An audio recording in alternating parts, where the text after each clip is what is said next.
오늘 함께 나누실 하나님의 말씀 시편 113편 1절에서 3절까지의 말씀입니다.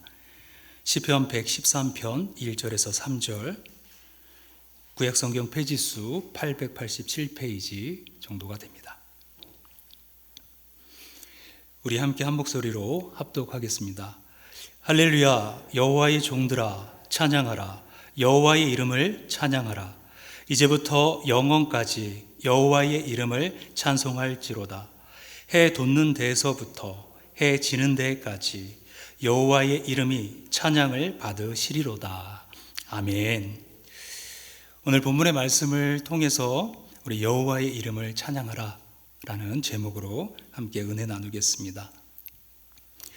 이 많은 사람들이 인생의 목적을 찾아 방황합니다. 나는 왜 태어났는지, 나는 어떠한 인생을 살아야 하는지를 심각하게 고민하면서 많은 책을 탐독하기도 하고, 사람을 만나고, 또 요즘처럼 또 영상을 보기도 하고, 길고도 반복된 여행을 떠나기도 합니다. 그러나 인간의 창조 목적은 인간 스스로 찾아낼 수 있는 것이 아니라 인간을 창조하시고 또 모든 것을 아시는 하나님께서 정하시는 것입니다. 하나님은 인간의 창조 목적을 무엇이라고 말씀하셨을까요? 이사야 43장 21절에서는 이 백성은 내가 나를 위하여 지었나니 나를 찬송하게 하려 함이니라 라고 말씀합니다. 여호와 하나님을 찬송하기 위해서 우리가 지음을 받은 것입니다. 그렇다면 이 하나님께서 찬송을 원하시는 이유는 무엇일까요? 그 이유는 바로 우리와의 친밀한 사귐을 원하시기 때문입니다. 찬송하다로 번역된 히브리어 할랄은 이 칭찬하다라는 의미입니다. 하나님을 하나님으로 인정하고 하나님을 나의 아버지로 받아들이고 하나님이 하시는 모든 일을 높여드리는 것을 통해서 하나님과 나와의 관계가 회복되고 깊어집니다. 하나님은 바로 우리를 원하십니다. 하나님은 대단한 업적을 원하시는 것이 아니라 우리 자신을 원하신다는 것이죠. 하나님과 우리가 서로 사랑하며 아버지와 자녀로서의 관계 속에서 깊어지기를 원하십니다. 부모된 입장에서 보면 우리가 더 잘 알 수 있습니다. 자녀가 대단한 일을 하거나 우리에게 값진 무언가를 가져와서 기쁜 것이 아니라 자녀 그 자체로 기쁜 것입니다. 부모들은 자녀가 부모를 부모로 인정하고 칭찬하는 그러한 사랑의 관계를 원합니다. 오늘 본문 말씀을 비롯해서 성경의 수많은 곳에서 여호와의 이름을 찬양하라 이렇게 말씀합니다. 왜 여호와일까요? 이 여호와라는 하나님의 이름에 주목할 때 우리는 찬양하지 않고서는 견딜 수 없는 사랑과 기쁨을 발견하게 됩니다. 여호와는 이 언약의 하나님을 나타내는 하나님의 이름입니다. 그런데 그 이름 가운데는 예수 그리스도가 나타나는 하나님의 이름이라는 특징이 있습니다. 예수님의 이름의 뜻은 여호와가 구원하신다라는 뜻입니다.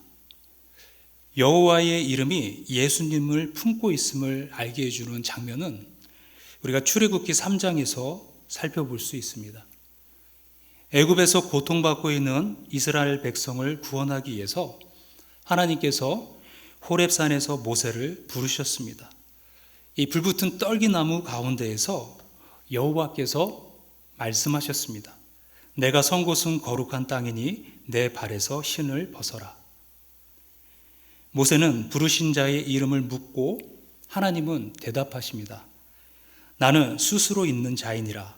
또 이르시되 너는 이스라엘 자손에게 이같이 이르기를 스스로 있는 자가 나를 너에게 보내셨다 하라. 스스로 있는 자라고 자신을 밝히십니다. 이 스스로 있는 자로 번역된 히브리어 문장은 수천 년이 지난 후에 유대 강야에 다시 울려 퍼집니다. 바로 예수님의 입술을 통해서입니다. 예수님은 요한복음에서 나는 세상의 빛이다, 나는 선한 목자다, 생명의 떡이다, 포도나무다, 부활이요 생명이다 처럼 자신의 정체성을 7가지 방식으로 말씀해 주고 계십니다. 이 표현은 모두 헬라어 에고 에이미라는 말입니다. 영어로는 I am에 해당합니다. 그런데 이 에고 에이미는 히브리어인 스스로 있는 자의 바로 헬라식 표현인 것이죠. 따라서 우리는 호렙산에서 모세에게 나타나셨던 그분이 바로 유대 광야에서 우리의 죄를 대속하시고 구원하기 위해 오신 예수님이라는 사실을 깨닫게 되는 것이죠. 예수님은 스스로 있는 자를 자신과 동일시하셨고 스스로 있는 자라고 밝히신 이분은 출애굽기 6장에 이르러서는 모세에게 스스로 있는 자가 바로 여호와라고 정의하십니다. 출애굽기 6장 3절에서 나의 이름을 여호와로는 그들에게 알리지 아니하였고 이렇게 말씀하시는데요. 이제 이스라엘 자손의 신음소리를 듣고 언약을 기억하셔서 나의 이름을 여호와로 알리시겠다고 선포하신 것입니다. 이런 말씀들을 통해서 우리는 여호와의 이름이 예수 그리스도를 지목하고 있음을 더욱 깨닫게 됩니다. 놀라운 것은 하나님께서 자신의 이름을 여호와로 알리겠다고 선포하신 뒤에 7가지 구원의 비밀이 붙어 있다는 것입니다. 우리가 예수 그리스도를 통해 하나님을 찬양할 때 7가지 구원의 승리가 경험되어질 줄로 믿습니다. 7가지 구원은 이것입니다. 내가 너희를 애굽의 압제에서 빼내줄 것이다. 내가 애굽의 속박에서 건져줄 것이다. 내가 편팔과 여러 큰 심판들로서 너희를 속량할 것이다. 너희를 내 백성으로 삼을 것이다. 나는 너희의 하나님이 될 것이다. 내가 아브라함과 이삭과 야곱에게 주기로 맹세한 땅으로 너희를 인도할 것이다. 그 땅을 너희에게 주어 기업으로 삼게 할 것이다. 여호와의 이름을 찬양할 때 우리는 온전한 구원을 경험하게 됩니다. 유대인들은 하나님을 안다고 자부했고 하나님을 열심히 섬겼지만 하나님을 알지 못했고 구원에 이르지 못했습니다. 예수님이 오시기 전까지 말입니다. 그들은 여호와라는 이름이 너무나 거룩하고 무서워서 입에 담지도 못했습니다. 여호와를 구원자 예수 그리스도로 깨닫지 못했기 때문입니다. 예수님에 대한 지식이 없어서 망하게 된 것입니다. 예수님이 오시기 전까지 인간의 죄는 영원한 사함에 이르지 못했고 참된 구원은 없었습니다. 그러나 창세기 2장 4절부터 등장하는 그 여호와 하나님이 바로 십자가에 달려 돌아가신 우리 주 예수 그리스도이심을 깨닫고 찬송하기 시작할 때 바로 넘치는 구원을 경험하게 된 것입니다. 예수님과 그분이 하신 일이 바로 찬송의 중심에 올 때 흘러 넘치는 구원이 임하게 되는 것입니다. 또한 여호와 하나님께서 우리에게 예수님과 그분이 하신 일을 찬송하기 원하시는 것은 다름이 아니라 우리의 유익을 위해서라는 것입니다. 우리를 지으신 분이시기 때문에 우리가 어떻게 하면 생명을 얻고 구원을 경험할지를 하나님은 잘 아십니다. 그것이 바로 찬송입니다. 여호와의 이름을 찬송하면 하나님과 사귐이 있을 뿐만 아니라 찬송하는 자의 삶에 놀라운 구원이 임하게 됩니다. 찬송하라는 하나님의 요청은 사실 요구가 아니라 공급인 셈입니다. 여호와를 찬양할 때 일어나는 이 놀라운 구원의 사건이 우리가 잘 아는 역대하 20장에 나옵니다. 모압과 암몬 자손들이 이 남유다를 공격할 때였습니다. 여호사밧 왕은 큰 적들로 인해 두려워서 여호와께 간구했습니다. 우리 조상들의 하나님 여호와여, 주는 하늘에서 하나님이 아니시니까 이방 사람들의 모든 나라를 다스리지 아니하시나이까? 주의 손에 권세와 능력이 있사오니 능히 주와 맞설 사람이 없나이다. 그때 여호와의 영이 여호사밧 왕이 아닌 레이 사람 야하시엘에게 임합니다. 이 야하시엘은 찬양을 담당했던 아삽 자손이었습니다. 이제 전쟁이 시작됩니다. 이스라엘 백성들이 전쟁에 나가며 앞세운 것은 여호와의 이름을 찬양하는 것이었습니다. 노래하는 자들을 택하여 거룩한 예복을 입히고 군대 앞에서 행진하며 여호와를 찬송하여 이르기를 여호와께 감사하세 그의 인자하심이 영원하도다 하게 하였더니, 여호와의 이름을 찬양하며 전쟁에 나갔더니 승리와 구원이 펼쳐졌습니다. 찬송이 시작되자 여호와께서 친히 군사들을 움직이시고 적군들이 서로 쳐 죽이는 자중질환이 일어난 것입니다. 그 노래와 찬송이 시작될 때에 여호와께서 복병을 두어 유다를 치러 온 암몬 자손과 모압과 세일산 주민들을 치게 하심으로 그들이 패하였으니 곧 암몬과 모압 자손이 일어나 세일산 주민들을 쳐서 진멸하고 세일 주민들을 멸한 후에는 그들이 서로 쳐 죽였더라. 이처럼 전쟁은 온전히 여호와 하나님께 속한 것입니다. 그런데 이 전쟁의 본질은 인간의 죄 문제를 누가 해결하느냐에 있다는 것이죠. 바로 예수 그리스도께서 오셔서 죽으시고 부활하심으로 죄와 사망의 권세를 멸하는 전쟁에서 온전히 승리하셨습니다. 언약을 성취하신 것입니다. 이 전쟁에서 인간이 기여하는 부분은 전혀 찾을 수 없습니다. 온전히 여호와 하나님 곧 예수 그리스도께서 이루셨습니다. 믿는 자들은 예수님께서 이 모든 전쟁에서 온전히 승리하셨음을 믿음으로 바라보고 예수님과 그분이 이루신 십자가의 일들을 찬양하며 나아갑니다. 그때 삶의 모든 부분에서 흘러넘치는 승리와 구원을 경험하게 될 것입니다. 예수님이 성취하신 십자가의 승리 앞에 원수와 질병, 그 영광에서 멀어진 모든 것들이 굴복하게 될 것입니다. 바로 자중질환의 승리를 우리가 맛보게 되는 것입니다. 여호와의 이름을 찬양할 때, 곧 예수 그리스도와 그분이 행하신 일들을 찬양하며 나아갈 때 경험하는 승리는 여리고성 정복전쟁 이야기에서도 확인할 수 있습니다.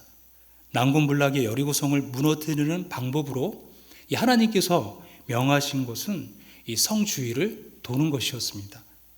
그런데 우리가 주목해야 할 것 중 하나는 이 양강나팔을 불고 언약궤를 앞세우고 돌았다는 사실입니다. 제사장 7은 7 양강나팔을 잡고 언약궤 앞에서 나아갔고 7째 날에는 그 성을 7번 돌며 제사장들이 나팔을 불었습니다. 이 제사장들이 양강나팔을 길게 불어 그 나팔 소리가 백성들에게 들릴 때에 이스라엘 백성들이 모두 큰 소리로 외쳐 불렀고 우리가 잘 아는 대로 성벽은 무너져 내렸습니다. 행진할 때 앞세웠던 이 양강나팔은 쇼파르라는 이름을 가진 나팔인데 바로 순양의 뿔을 잘라서 만듭니다. 순양은 바로 죽임당하신 예수님을 상징합니다. 성전에서 드려졌던 순양들이 예수님을 나타내는 그림자였고 이 동일한 맥락에서 아브라함이 이삭을 대신해 번제로 바쳤던 것도 역시 수풀에 걸린 순양이었습니다. 창세기 22장 13절에서 아브라함이 눈을 들어 살펴본 즉 한 순양이 뒤에 있는데 뿔이 수풀에 걸려 있는지라 아브라함이 가서 그 순양을 가져다가 아들을 대신하여 번제로 드렸더라 말씀합니다. 이처럼 순양은 우리를 대신해 제물로 희생당하신 예수님을 상징하고 여리고성을 도는 제사장들이 그 순양의 뿔을 잘라 만든 쇼파루를 불었다는 것은 바로 예수님이 십자가를 통해 행하신 일들을 찬양하며 전쟁에 나아갔다는 것을 의미할 수 있습니다. 나팔을 뒤따르는 것은 언약궤였는데 언약궤 역시 예수님의 십자가의 사역을 나타내는 성물입니다. 이 예수를 하나님이 그의 피로써 믿음으로 말미암는 화목제물로 세우셨으니 이는 하나님께서 길이 참으시는 중에 전에 지은 죄를 관가하심으로 자기의 의로우심을 나타내려 하심이니 로마서 3장 25절에서 말씀합니다. 여기서 이 화목제물은 헬라어로 힐라스 테리온인데 바로 언약궤의 덮개인 속죄소를 나타내는 이 단어입니다. 이 속죄소는 1년에 한 번 대속죄일에 대제사장이 지성소로 들어가서 이 짐승의 피를 뿌려 대제사장과 모든 백성들의 죄를 1년을 한시적으로 이 사함받게 하는 속죄해 주는 자리였습니다. 그것은 그림자였고 실체이신 예수님께서 오셔서 단번에 영원한 제사를 드리심으로 그를 믿는 모든 자들의 죄가 영원히 관가되고 사함받게 되는 것을 찬양하는 자리인 것이죠. 그 언약궤가 양각나팔을 따랐고 양각나팔이 불리고 백성들이 큰 소리로 외쳤을 때 여리고성은 기적처럼 무너져 내린 것입니다. 하나님께서 우리의 인생에서도 이런 전쟁을 치르기 원하십니다. 인간의 힘과 능력을 의지하고 앞세우는 전쟁이 아니라 죄인된 우리를 위해 예수님께서 하신 놀라운 일들을 의지하고 또 믿음으로 찬양하며 나아가는 인생이 되기를 원하시는 것입니다. 말씀을 정리합니다. 여호와를 찬양하는 것이 바로 우리 인생의 목적입니다. 예수님이 아니면 영원한 죄의종으로 죽을 수밖에 없는 자들이었지만 예수님의 희생을 통해서 용서받고 하나님을 아버지라 부를 수 있게 된 것을 찬양하며 사는 인생이 되어지기를 축원합니다. 또한 적과 원수들의 공격과 여리고성과 같은 견고한 진이 우리를 막아설지라도 나의 힘과 능력을 의지해 두려워하고 패배하는 것이 아니라 예수님이 십자가에서 행하신 승리를 찬양하며 하나님이 주시는 그 구원을 경험하는 우리 모든 성도님들 되시기를 다시 한번 주님의 이름으로 축원합니다. 함께 기도하시겠습니다. 살아계신 하나님 아버지 감사합니다. 여호와를 찬양하는 것이 우리의 인생의 목적임을 깨닫습니다. 하나님, 그러므로 주님 앞에 우리의 삶을 드리며 주님과 동행하는 믿음의 백성들 삼아 주시옵소서.